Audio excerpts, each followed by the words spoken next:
समाज में औरतों को देवी का दर्जा दिया गया है, उस समाज में कुछ ऐसे भी लोग होते हैं जो इंसान के रूप में भेड़िए होते हैं। वो हमेशा अपने शिकार के ऊपर नजर गड़ाए रहते हैं और उन्हें जब भी मौका मिलता है उस पे टूट पड़ते हैं, उससे अपनी हवस का भूख मिटा लेते हैं। दोस्तों, एक 27 साल की बेहद खूबसूरत महिला से गांव के प्रधान से लेकर 13 छोटे बड़े आला अधिकारी उसके साथ हैवानियत करते हैं, उसके साथ शारीरिक संबंध बनाते हैं, उसकी इज्जत को तारोतार करते हैं।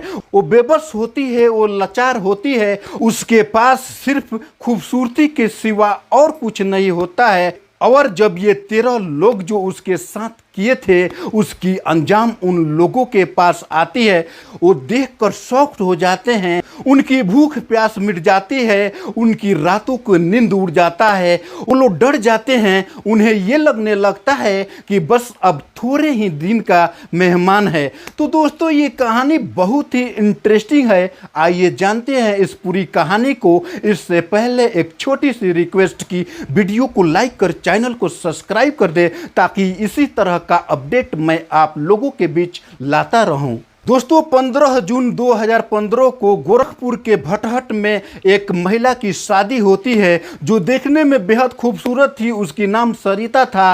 27 साल की इस सरिता की शादी बड़ी धूमधाम से गांव के ही बगल में हो जाती है। उसके पति गांव में ही सिलाई करके घर के खर्चे उठा रहे थे, लेकिन उससे इतना पैसा नहीं मिल रहा था जिससे घर की सभी खर्चे पूरी कर सके, औरत की डिमांड को पूरी कर सके। इसीलिए उन्हें लगता है क्यों न मैं बाहर जाकर काम करूं। बस इतना सोचकर वो अपनी पत्नी से सलाह लेते हैं। उनकी पत्नी वहां जाने से मना कर देती है, लेकिन बार बार जिद करने पर वो पत्नी एग्री हो जाती है और सीधे उसके पति मुंबई चले जाते हैं। वहां पे काम करते हैं। उनसे जो भी सैलरी मिलती थी वो पैसे अपने पत्नी के पास भेज देते थे, जिससे पत्नी को जो खर्च लगता था वो खर्च करती थी, बाकी पैसे बचा कर रख दिया करती थी।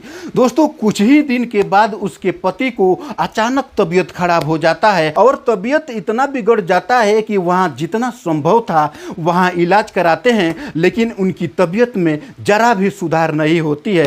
तब वो सोचते हैं कि क्यों न घर चला जाऊं, और वो घर आ जाते हैं और घर आकर गोरखपुर में अपनी इलाज कराना शुरू कर देते हैं। जो भी पैसे कमाए थे, उनकी पत्नी जो भी पैसे बचा कर रखी थी, ये सारे पैसे खत्म हो जाते हैं, लेकिन तबीयत में जरा भी सुधार नहीं होता है। दिन पर दिन और बिगड़ते चला जाता है और देखते ही देखते उसके पति का एक दिन देहांत हो जाता है। पति के मरने के बाद पत्नी तन्हा अकेला पड़ जाती है। दोस्तों, कुछ ही दिनों के बाद उसके पत्नी को ससुराल वाले तंग करने लगते हैं, उसे बेचैन करने लगते हैं, उसे परेशान करने लगते हैं। क्योंकि सरिता में इंसानियत होती है, वो शरीफ होती है, वो दूसरा शादी करना नहीं चाह रही थी और अपने पति के हिस्से के जमीन और एक रूम में अपने जीवन को गुजार रही थी। लेकिन वहां भी उसके ससुराल वाले उसे चैन से नहीं रहने दे रहे थे। सरिता के मायके में भी कोई ऐसा नहीं था जो इसकी समाचार ले सके। उसके मायके का भी हालात खराब होता है। तो दोस्तों, इस तरह से उसे खाने पीने में तकलीफ होने लगती है। जितने भी उसके पास पैसे थे खर्च हो चुके थे। गांव के अगल बगल वाले लोग कुछ हेल्प कर दिया करते थे, लेकिन ऐसे में उसका काम नहीं चलने वाला था। और इसी को देखते हुए गांव के एक भला इंसान उसे सलाह देता है कि क्यों न आप प्रधान के पास जाकर अपनी राशन कार्ड और श्रम कार्ड और अपना विधवा पेंशन पास करा लेती है। बस इतना सुनना था कि उस सरिता के लबों पर थोड़ा मुस्कान आ जाती है और दूसरे ही दिन सुबह सवेरे वो प्रधान के घर पहुंच जाती है। प्रधान के पास जैसे पहुंचती है, प्रधान जब इस सरिता को देखता है उसकी नीयत खराब हो जाती है। वो तरह तरह के अंदर ही अंदर प्लान करने लगता है और जब सरिता अपनी परेशानी उस प्रधान से शेयर करती है, बताती है कि मैं इस दुनिया में अकेली हूँ, मेरा कोई भी नहीं है, मैं विवश हूँ, लाचार हूँ, यहाँ तक कि मेरे ससुराल वाले मुझे तंग कर रहे हैं, परेशान कर रहे हैं, मेरे पास खाने पीने की कोई भी चीज़ नहीं है, मेरा राशन कार्ड बनवा दीजिए, श्रम कार्ड बनवा दीजिए, मेरा विधवा पेंशन पास करवा दीजिए। इतना सुनना था कि उस प्रधान को ये लगने लगता है कि वो अपने मकसद में कामयाब हो जाएगा। बस वो कहता है कि टेंशन करने की कोई बात नहीं, मैं सब कुछ बनवा दूंगा, इसके लिए आपको कुछ फोटो और कुछ कागजात देनी पड़ेंगी। इतना सुनना था कि सरिता सीधे घर से वो कागजात और फोटो लाकर प्रधान जी को दे देती है।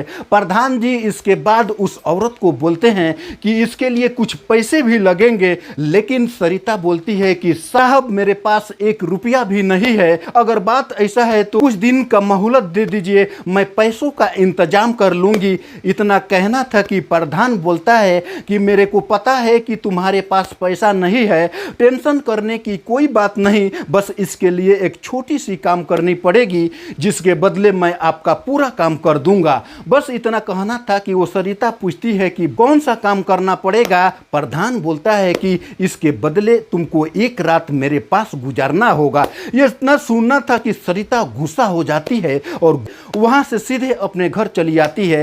रात जब होती है, घर में खाने पीने का सामान नहीं था, वो भूखे प्यासे सो जाती है।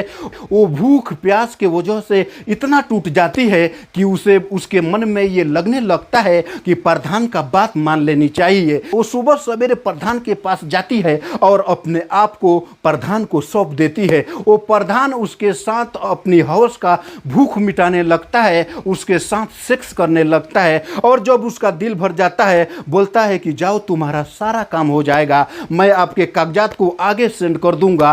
तो दोस्तों वो औरत सीधे घर चली जाती है। 2-4 दिन बाद फिर उस प्रधान के पास जाती है, पूछती है कि साहब मेरा काम का क्या हुआ। वो प्रधान बोलता है कि आपकी सभी कागजात को मैं आला अधिकारी के पास भेज दिया हूँ, इसके लिए आपको एक सिग्नेचर की जरूरी है, जाइए फला अधिकारी के पास जाइए, वहां पर सिग्नेचर कर दीजिए, आपका सारा काम हो जाएगा। प्रधान के कहे के मुताबिक सीधे सरिता उस आला अधिकारी के पास जाती है। वहां जाती है तो उस ऑफिस में 3 व्यक्ति बैठे थे। वो जाते ही अब पूछती है कि साहब कहाँ सिग्नेचर करना है।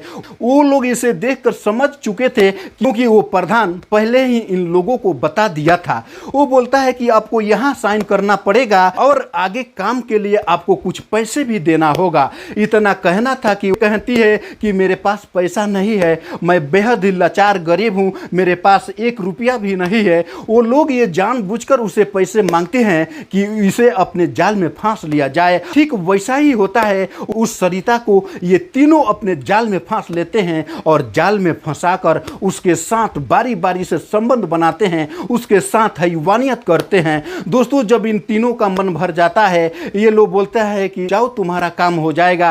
5-6 दिन बीत जाता है, कुछ भी अपडेट नहीं मिलता है, तो वो सीधे फिर उसी ऑफिस में जाती है जहां पर ये लोग बोलते हैं आपका सभी काम हो चुका है, बस एक और सिग्नेचर बाकी है, जाओ फला अधिकारी के पास जाओ, वहां सिग्नेचर कर दो, आपका सारा काम हो जाएगा। जब वहां पर जाती है तो वहां पे 8-10 लोग मौजूद होते हैं। इस सरिता को देखते ही वो 8-10 लोगों का नियत खराब हो जाता है, क्योंकि सरिता देखने में बेहद खूबसूरत थी। नियत खराब होते ही इसको अपने जाल में फंसा लेते हैं। सरिता को भी अब ये लगने लगा था कि अब बचा ही क्या है, जब इस दलदल में निकल ही चुकी हूँ, इतना हो चुका है तो कुछ और ही सही। बस वो लोग भी इसके साथ हैवानियत करने लगते हैं, अपनी हवस का भूख मिटाने लगते हैं।